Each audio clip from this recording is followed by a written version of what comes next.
सिर्फ इतना साबित करके आइंस्टाइन का वैज्ञानिक दिमाग संतुष्ट नहीं था। उन्हें एक सवाल बार बार परेशान कर रहा था, और वो ये कि स्पेस और टाइम किसी एक्सेलरेटेड फ्रेम में कैसे व्यवहार करेंगे। न्यूटन के अनुसार दो वस्तुओं के बीच की ग्रेविटेशनल पुल तात्कालिक यानी इंस्टेंटेनियस होती है, और ये बात धरती और सूर्य के साथ भी लागू है। पर अगर हम ऐसी कल्पना करें कि सूर्य नष्ट हो गया है, तो हमें इसका पता 8 मिनट बाद लगेगा, क्योंकि सूरज की रोशनी धरती तक पहुंचने में 8 मिनट लेती है। पर न्यूटन के अनुसार ग्रेविटी का प्रभाव तात्कालिक होता है, इसलिए सूर्य के गुरुत्वाकर्षण प्रभाव के नष्ट होने का पता तुरंत यानी प्रकाश के धरती पर पहुंचने के पहले ही लग जाना चाहिए, जो कि स्पेशल थ्योरी ऑफ रिलेटिविटी के मूलभूत सिद्धांत से मेल नहीं खाती, जिसके अनुसार कोई भी फिजिकल इंटरैक्शन या परिणाम प्रकाश की गति से ज्यादा तेजी से मूव नहीं कर सकता। इसी विरोधाभास ने आइंस्टाइन को न्यूटन की गुरुत्वाकर्षण की अवधारणा पर पुनः सोचने के लिए मजबूर कर दिया। इसके लिए आइंस्टाइन ने चुना अपनी ही पृथ्वी के ग्रेविटेशनल फील्ड को। धरती द्वारा पैदा ग्रेविटेशनल एक्सेलरेशन का अंदाजा लेते हुए गणित की कवायद एक बार फिर शुरू हुई, और इस बार नतीजा और भी चौंकाने वाला था। उन्होंने ये दावा किया कि ग्रेविटी यानी गुरुत्वाकर्षण स्पेस और टाइम की ज्योमेट्री को प्रभावित करती है, यानी स्पेस और टाइम की हमारी रेखा गणितीय परिकल्पना बदल जाएगी, क्योंकि गुरुत्वाकर्षण के प्रभाव से दो बिंदुओं के बीच की सीधी या न्यूनतम दूरी एक सरल रेखा ना होकर एक कर्व्ड लाइन होगी। होता यह है कि प्रकाश की रेखाएं तो सीधी ही जाती हैं, पर गुरुत्वाकर्षण की वजह से कर्व स्पेस से गुजरने के कारण ये मुड़ी हुई नजर आती हैं। पर सवाल ये था कि जो अवधारणा अर्थ के ग्रेविटेशनल फील्ड के लिए लागू है, क्या वो किसी भी एक्सेलरेटेड फ्रेम ऑफ रेफरेंस के लिए भी लागू है, यानी इक्विवेलेंट है? आइंस्टाइन का जवाब था हाँ। उनके अनुसार अगर एक व्यक्ति धरती पर किसी एक कमरे में बैठा हो, या फिर धरती के ग्रेविटेशनल एक्सेलरेशन के बराबर ही एक्सेलरेशन से जाती हुई किसी अंतरिक्ष यान में बैठा हो, तो उसके स्थान और समय के अनुभव में कोई अंतर नहीं होगा। आइंस्टाइन ने इसे इक्विवेलेंस प्रिंसिपल का नाम दिया। इस अवधारणा को आइंस्टाइन्स एलिवेटर नामक मशहूर थॉट एक्सपेरिमेंट के जरिए भी समझा जा सकता है। हम ऐसे एलिवेटर की कल्पना करें जो स्पेस में धरती की तरफ फ्रीली गिर रहा है, लगभग उसी तरह जैसे आपके बिल्डिंग का एलिवेटर केबल कट जाने से गिरेगा। फ्री फॉल की इस स्थिति में एलिवेटर में खड़ा कोई व्यक्ति किसी भी तरह से ये नहीं जान सकता कि उस पर या उसके द्वारा किए जा रहे किसी भी प्रयोग पर ग्रेविटी का कोई प्रभाव है। उसे अपने ऊपर गुरुत्वाकर्षण का प्रभाव पता ही नहीं चलेगा, यानी वो अपने को भारहीन महसूस करेगा।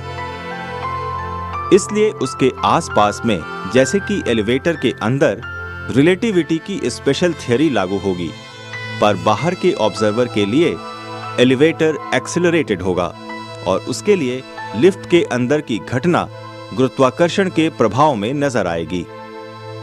इसलिए लिफ्ट की एक दीवार से निकली हुई प्रकाश की रेखा लिफ्ट के अंदर के व्यक्ति के लिए सीधी रेखा में लिफ्ट की दूसरी दीवार तक जाएगी, पर लिफ्ट के बाहर स्पेस में खड़े व्यक्ति को वही रेखा मुड़ी हुई दिखाई देगी।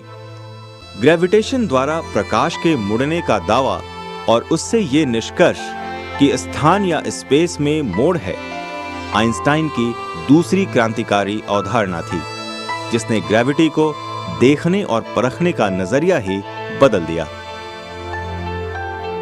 आइंस्टाइन की इस अवधारणा ने न्यूटन के गुरुत्वाकर्षण के नियमों को भी चुनौती दी,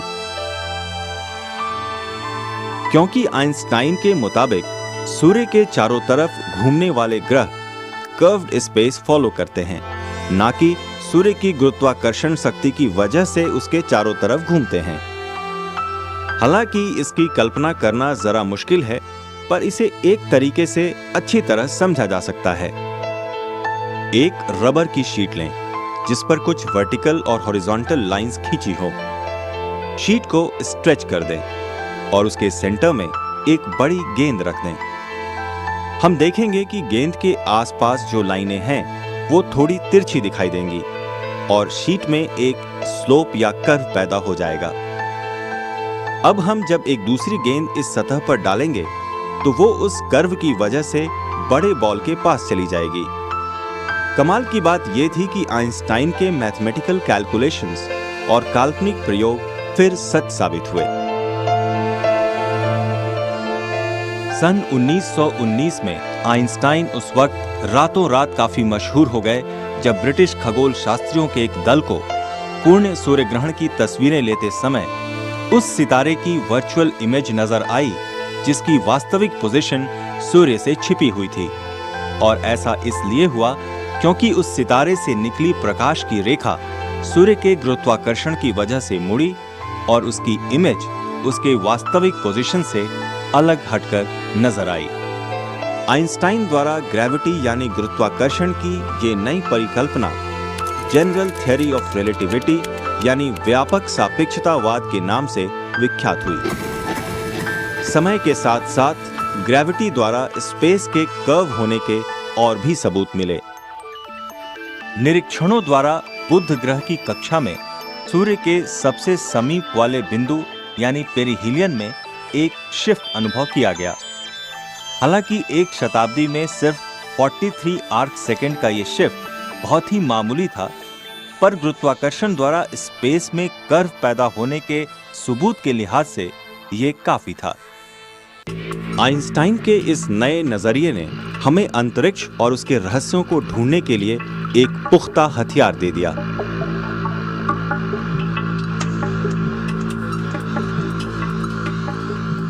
आज ब्लैक होल्स जैसी अवधारणाएं इसके माध्यम से एक्सप्लेन की जा रही हैं, जहां ग्रेविटेशनल पुल इतना ज्यादा है कि लाइट 360 डिग्री तक मुड़ जाती है, या यूं कहें तो वो निकल ही नहीं पाती। पर अपनी इतनी सारी खूबियों के बावजूद आइंस्टाइन की जनरल थ्योरी ऑफ रिलेटिविटी सभी सवालों का जवाब नहीं दे पाई। क्या ब्रह्मांड में इतना मैटर है जिसकी ग्रेविटी स्पेस को एक स्फीयर की तरह बांध कर रख सके? आइंस्टाइन ने कहा हां। उन्होंने यूनिवर्स यानी ब्रह्मांड को क्लोज्ड यानी सीमित माना था, पर आइंस्टाइन की यह धारणा गलत निकली। ऐसे प्रमाण वैज्ञानिकों के हाथ लगे जिनसे यह साबित होता था कि यूनिवर्स एक्सपैंड कर रहा है यानी फैल रहा है।